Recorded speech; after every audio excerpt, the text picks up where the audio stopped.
Il y a un inventeur célèbre sur ma liste que je respecte vraiment. Il s'appelle John Bedini. Il fabrique des circuits très intéressants. Certains d'entre eux sont populaires. Par exemple, le circuit Schoolgirl. Il écrit en fait des compilations à ce sujet.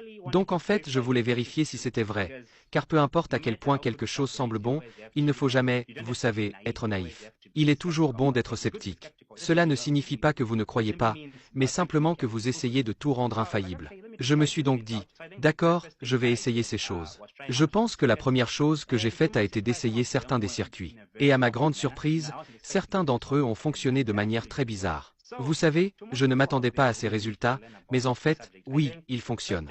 Donc, pour la plupart des personnes qui souhaitent en savoir plus sur ce sujet, je pense qu'il faut avant tout comprendre que tout n'est pas ce qu'il semble être. Tout est une question de perception, en fait. Je dis toujours à la plupart des gens qu'en tant qu'être humain, nous nous appuyons principalement sur le sens de la vue. Si nous sommes dans le domaine des scientifiques, vous savez, nous disons que voir c'est croire.